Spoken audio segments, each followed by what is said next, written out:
Hello everyone and welcome to another very exciting game from round 3 of this year's Superbet Chess Classic. It's Richard Rapport, one of the candidates of the next candidates tournament against Bogdan-Daniel Deac. We've covered some of his games in the past. You guys probably know this. He is when he became the international master, he became the youngest ever international master, and also when he became a grandmaster, he became the youngest ever grandmaster. The record has been broken since then, but well, that's a very impressive. And also, if you remember, he had a brilliant tournament last year in the FIDE Grand Swiss. He went undefeated in 9 rounds of brutal classical chess, and now he is battling it out here on his home territory, basically, as the tournament is being played in Romania against well, the absolute elite of the elite. So here, Rapport versus Deac. Let's check it out. It's quite a game to enjoy. So Rapport with the white piece opens with d4, and as it is very popular today, they will also play the Nimzo-Indian. So c4, we have e6, knight to c3, and Deac goes for the Nimzo-Indian defense, bishop to b4. We have e3, the normal line, we have castles, and now knight to e2. Bishop to d3 and knight to e2 are the absolute main lines, so this is, if it's classical chess, most likely this will be encountered. So this is the bishop attack, and this is the Reshevsky variation against the Nimzo-Indian. So here c6, preparing to strike with d5, a3, challenging the bishop, bishop to a5, and now usually what you will see here is b4, bishop moves, and then d5. But here we have c5, and this is very much different, as you'll see. So here d5, you do not want a backwards pawn stuck here on d7, so you have to advance it right away, and c captures on d6. Rapport captures this en passant, queen captures, and now pawn to b4. We have bishop to b6, bishop to c7, again the usual retreating square for the bishop, but Deac prepared very well, and bishop to b6 is the move. But Rapport also prepared very well, as he knows that Deac already played this game in 2018, so he is not in unfamiliar territory, as you'll see. So bishop to b2, knight b to d7, and now the game, as I mentioned, has been reached in 2018 in the Budapest Spring Open between Abhijit Gupta and Bogdan-Daniel Deac here, where g3 was played by Gupta, and interestingly, g3 is the second move recommended by the engine, or maybe even third, depending on what engine you use, and that game ended by Gupta actually winning the game. But here Rapport plays knight to g3. It is the absolute first move recommended by the engine, so Rapport most definitely in familiar territory here, prepared very well, and it is now a completely new game as of move 11. So let's see how Deac counters this. We have rook to d8. Nicely played, as the d file might open up very soon. He wants to play e5, and it makes sense to develop the rook to d8. So bishop to c4. You could also consider a more timid developing move, like maybe bishop to e2, but Rapport has a very clear plan. He knows that e5 is the idea, and he wants to go after the f7 pawn. So bishop c4 and queen b3 will do just that, but Deac says no, not a problem. e5, and now queen to b3, putting pressure on the f7 pawn, and here we don't defend the f7 pawn, but rather e captures on d4. This is what Bogdan plays, and now he says bishop captures on f7 is nothing to worry about. So bishop captures on f7, there is nothing better for Richard. King to h8, and now e captures on d4. We have bishop captures on d4. And Rapport castles queenside, opening up a discovery. Well, not a discovery, basically. The rook is now x-raying the queen on d6, so you have to be somewhat careful. We have knight to e5 now, attacking the bishop on f7. And now, what do you play? The problem is, if you play something like bishop back to c4, although it looks very normal, it loses the game on the spot. Black will just play knight captures on c4, queen captures. Queen to e6, attack the queen, and you don't really have a good retreat square. You can go to e2, but now we play queen f4 check, king to b1, bishop to b3, and this is just, I mean, just a disgusting position to play with white. Once the rook moves, you're going to play a5, you're going to bust open the white king's position and end the game very quickly. So the castles are on opposite sides of the board. Of course, it's the most important thing to do is to attack. So here we have knight c to e4 instead, going after the queen here, and now bishop captures on b2 with check, queen captures, and knight to d3 with check, forking the king and the queen, so the knight has to be captured.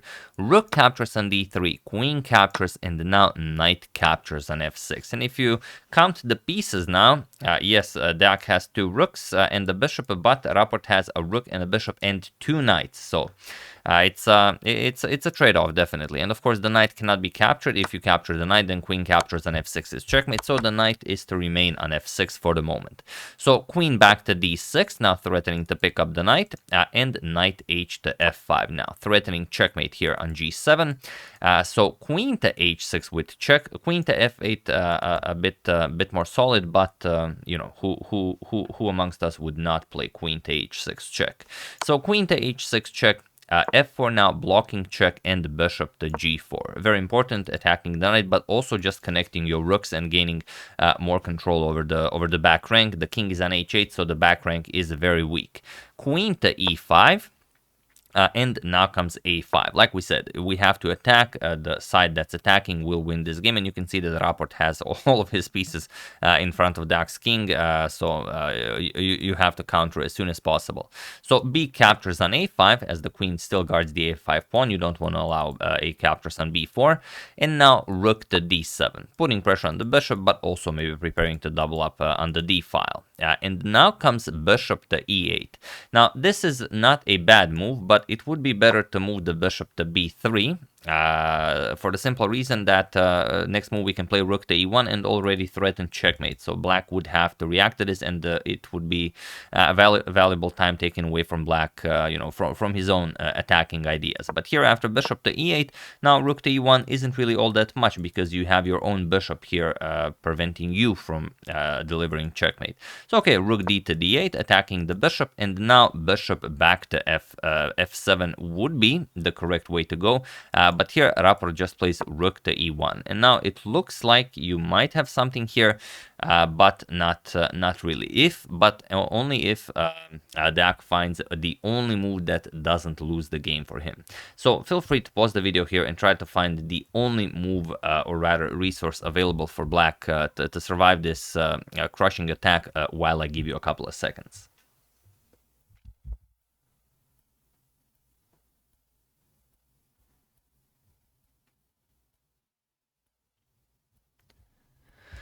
So for those of you who were able to do it, congratulations on realizing that the king is in grave danger. And for those of you who just want to enjoy the show, of course, the move is king to g8.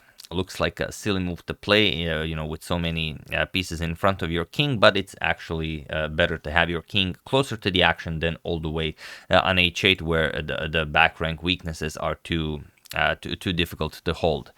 So here, what do you play? Okay, there are some very nice ideas. For example, bishop to f7 check is one of them, but knight to f5 is the other one. It's basically the same line, only it's a matter of preference. Do you want to start with bishop to f7 check or knight to f5? So Rapport starts with knight to f5. He attacks the queen, and now what do you play? The g7 pawn is attacked 3 times. You have to capture the knight. So bishop captures, and then now bishop to f7 with check. And now Rapport's idea is that if the king moves, of course, if it goes to f8, then this is checkmate. If it goes to h8, then we're going to give up the queen and deliver checkmate. And if king captures on f7, which was played in the game, now we play queen captures on f5 with check, king back to g8, and rook to e7 now, going after the g7 pawn. So rook to f8, attacking the white queen. If, of course, if we capture here with check, black can give up the queen, and then black will also pick up the white queen.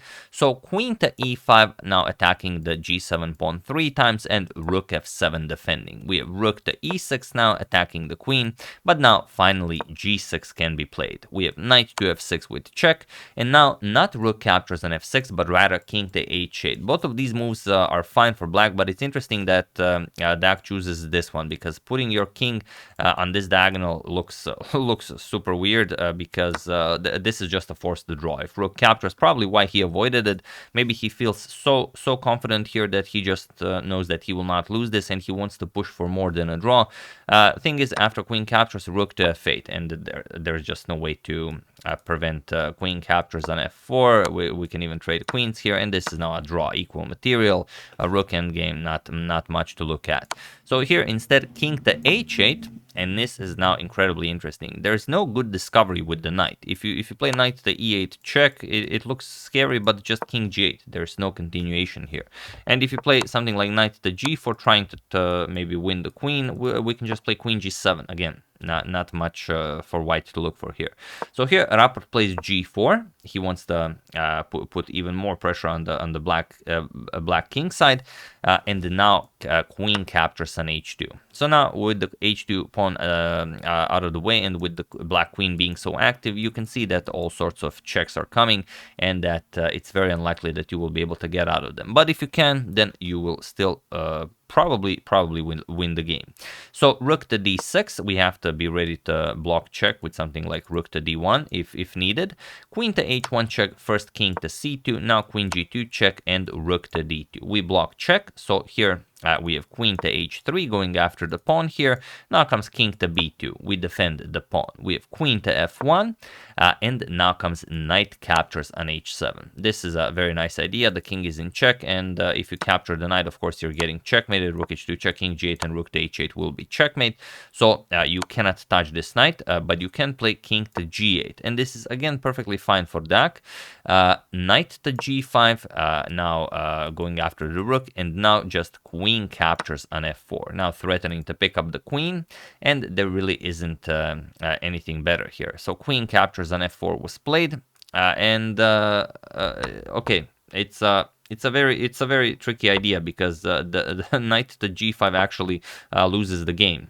You have to play knight to f6 check and go into this, and this is now well, yeah, you're not going to be able to push with white, but with perfect defense from black, black will be able to defend, and you will not be able to get out of check. This diagonal is sufficient to hold a perpetual. But instead, knight to g5 was played, and now, well, the endgame is completely winning for Deac. So queen captures on f4, queen captures, rook captures, and now it's two rooks against a rook and the knight. So this is what Rapport missed, but it was a move 40, so you know, you had to make a move to reach time control, and that's probably why it happened. Rook to d6 now going after the pawn, but it doesn't matter. The two rooks are simply too strong. Rook captures on a5, rook captures on g6 check, king h8. Now knight to e6 attacking the rook, but just rook f3, and the two rooks will be able to create too many mating threats for white to withstand. So g5, Rapport of course tries pushing the passed pawn, rook captures on a3, we have knight d4, and now rook to h3. Rook to d6 now, we have rook 8 to g3, and now rook to d8 check. King h7, rook d7 check, king to g6, and now rook captures on b7. We have rook to g2 check, king to a1. Luckily, you can meet rook h1 with rook to b1, but there's the simple rook to a3 with check, king to b1, and now rook to d3. And it was in this position on move 52 that Richard Rapport resigned the game, as there is nothing more to be done here. You either lose the knight, or well, you have to lose the knight and you get checkmated. You don't really get a say in this, but if you play something weird, it's checkmate in one. And of course, if you try to defend, let's say knight b3, rook to d1 check, knight to c1, then rook g1, and that's it. Next we pick up the knight and checkmate the white king, and of course there's no this because the pawn is on c6 blocking the rook from defending. So yeah, after rook to d3, Rapport resigned, and a brilliant victory for Bogdan-Daniel Deac, who takes his first win in this wonderful event against none other than Richard Rapport, one of the candidates of the next candidates tournament. And I don't know who he played in the first two rounds. I think he got a okay, I'm gonna check just so I don't trick you, but I think he got a draw against Nepo. Yeah, he first round draw against Nepo, and second round draw against Levon, and now in third round defeating Rapport. So he's having, I would say, a second brilliant tournament, but it's still 3 rounds. We'll see how it goes for the rest of the tournament for him. So big congratulations on this wonderful victory for him. I would like to thank Queen C, Bonifete Berto, Chandra Sekar, Venkataramani, Farbot Fararoni, and Long Think Wrong Think for your contribution to my channel. Thank you a lot, I really appreciate it. As usual, you can check 2 of my previous videos here. Thank you all for watching, and I will see you soon, continuing the cover of this wonderful event, and of course checking up on your wonderful suggestions. So thank you all. I will see you soon, and have an excellent rest of your day. And also one thing I forgot to mention is even though it was a Rapport who surprised Deac here basically with knight to g3, the new idea, this is a line that Deac plays. So even though Rapport prepared for it, Deac is more well versed in the intricacies of the positions that can arise, and it's not it's not at all weird that he came up on top here. So yeah, see you soon.